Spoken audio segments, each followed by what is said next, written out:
Welcome back बच्चों। तो चलिए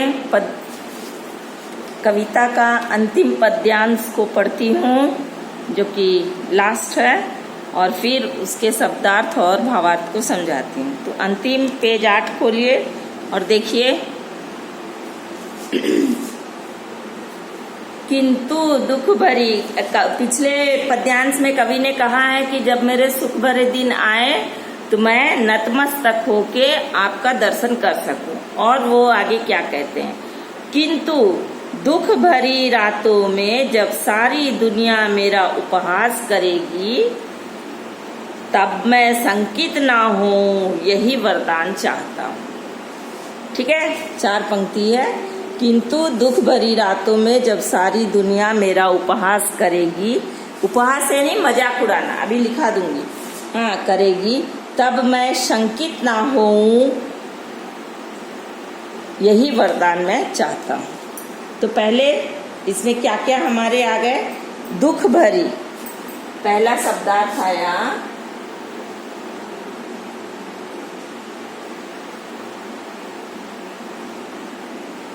दुख भरी, दिख रहा है ना, दुख भरी यानी दुख से भरा हुआ। दूसरा है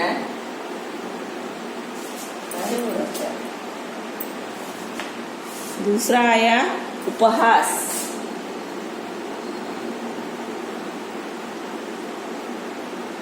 उपहास यानी मजाक उड़ाना।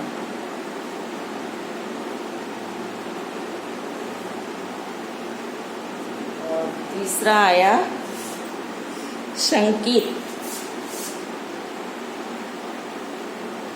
संकित यानी संदेह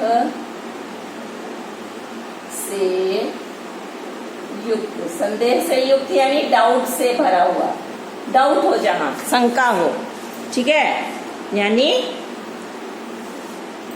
अविश्वास हो, भरोसा ना हो, वो आ जाता है संकित। अब आइए इसका भावार्थ समझा दूं। ये अंतिम छंद की पंक्तियों में कवि क्या कहते हैं, कवि ईश्वर के प्रति अपनी आस्था बनाए रखने पर जोर दे रहे हैं यहाँ। हे प्रभु, दुख से भरी रातों में जब सारी दुनिया मेरा मजाक उड़ा रहा हो, कैसा मजाक, बड़ी भगवान भगवान करता था, बहुत प्रभु प्रभु करता था, गया ना काम से, ठीक है, ये मजाक उड़ाना, और आपका उपहास कर रहा हो, तब भी मैं यह वरदान चाहता हूँ कि मेरा विश्वास आपसे ना टूटे, मेरा विश्वास आपके प्रति बना रहे। जब चारों ओर अंधेरा ही अंधेरा दिखाई पड़ने लगे तब भी मेरा आप पर विश्वास बना रहे, यही आशीर्वाद आपसे चाहता हूँ। मैं किसी भी कीमत पर आप पर शंकित नहीं होना चाहता। मुझे इतनी शक्ति प्रदान करे कि मेरा आस्था आपसे ना टूटे, विश्वास मेरा आप पर बना रहे सदैव के लिए। ठीक है, तो ये हो गया उसका भावार्थ। और अब मैं आपको ये तीनों शब्दार्थ को तो CW में लिखेंगे, इसके साथ 3 क्वेश्चन के आंसर भी लिखेंगे जो इससे है। पहला है कि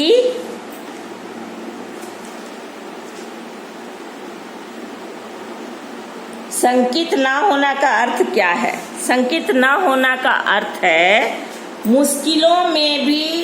मुश्किलों में डूबे रहने पर भी मन में ईश्वर के प्रति विश्वास की कमी ना आना, अर्थात मन से कमजोर ना पड़ना, बल्कि ईश्वर के प्रति विश्वास बनाए रखना। ठीक है, और कवि किन परिस्थितियों में शंकित नहीं होना चाहता? कवि दुख से भरी रातों में जब सारा संसार उसका उपहास कर रहा हो या उसके ईश्वर का भी उपहास कर रहा हो, ऐसी परिस्थिति में भी कवि ईश्वर पर शंकित होना नहीं चाहता। ठीक है, ये उसका उत्तर है। आखिरी उत्तर, अंत में कवि ने ईश्वर से क्या वरदान मांगा?